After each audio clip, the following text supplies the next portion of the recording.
4天就出了，编曲、录音所有。刘欢老师的歌都挺反常规的，只有是刘欢老师搭刘欢老师的旋律，搭他的词曲唱，这个事情才成立。其实他一直都是一个很潮的人，做这种音乐也没有标准，对，我就喜欢没有标准的东西。我在，我一直都在。独自守护着那一瞬间，只为有你在面前。刘老师说：“我这只有个动机啊，我这只有个动机，我们看看怎么弄。”他还是希望会是一个比较潮的电音的这么一个形式。主歌是一个不太电音的氛围感的东西，大的这么一个长线条的副歌，突然间就要猛起来的那种，啪就起来了。所以最后就变成了这首歌分成我和冉冉一起编，他负责这个副歌的编曲，然后我和刘老师就负责主歌的编曲，然后再把2个编曲揉在一块。这首歌一开始是这么一个状态的，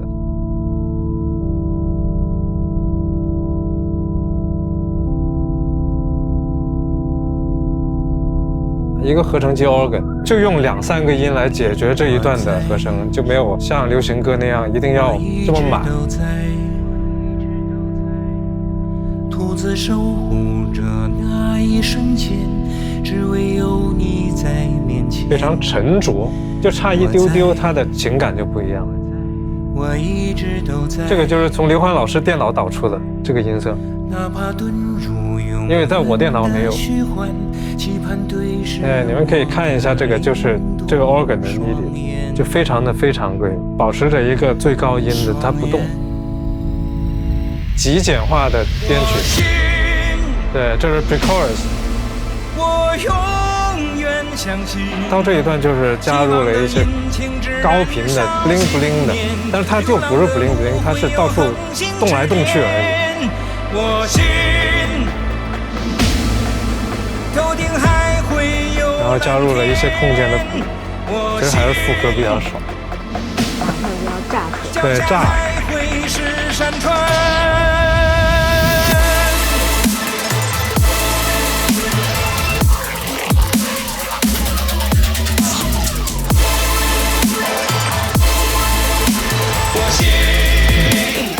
反正有一些特别奇怪听感的东西是我瞎弄的，要把它剪出来。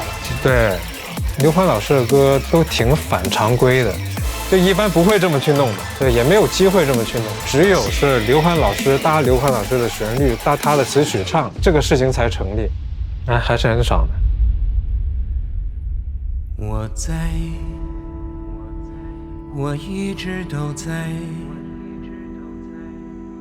默默期待触摸你的脸，静静期盼未来重现。我在。然后这段主歌又回到很安静，很好玩。对，大起大落。我跟他一起弄这个主歌，搞这个音色，应该也搞了个3、4个小时，弄到很晚。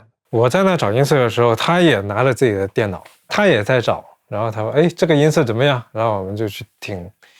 到真正开始编的时候，我就沟通嘛，然后我说：“哎，这样排列好像比较有意思。就比如说低音不动，只动上面，然后一共只用2颗音来做伴奏。”他说：“哎，可能这样更好一些。”几个回合，最终就变成现在这样。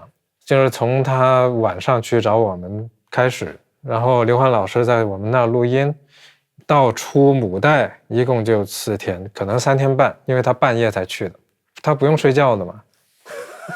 精力无限。对，他精力很好，我觉得他精力比我都好，就是真的非常热爱音乐。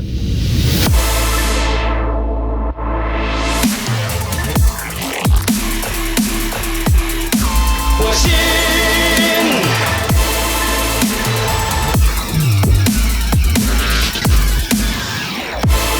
他在音乐上是紧追潮流的一个音乐家。因为他从90年电脑音乐刚起来的时候，他就开始研究，就是买各种音源啊、音序器，各种研究。那会儿很贵的嘛，尝试一些音乐上面的事情，我觉得就很了不起。反正他不是那种大家都用的那些和弦套路，他是非常喜欢打破常规。我就不这样弄。我也是这样的，我写歌也是这样，我也希望用一些又有逻辑，但是又违反常理的这么一些，做这种音乐也没有标准，对，我就喜欢没有标准的东西。最后他对这个结果你俩都满意了？满意，我觉得特别爽，重要是大家怎么想。就有很多人说，我一开始听到这个歌觉得什么玩意儿，但是去了电影院看，哇，原来是这么回事。所以其实它肯定是符合那个场景，同时还是一个又特别又厉害的这么一个作品。对。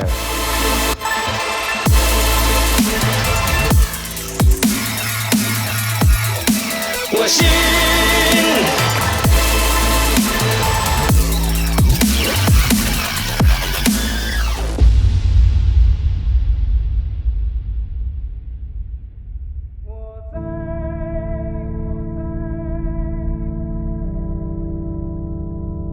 我一直都在。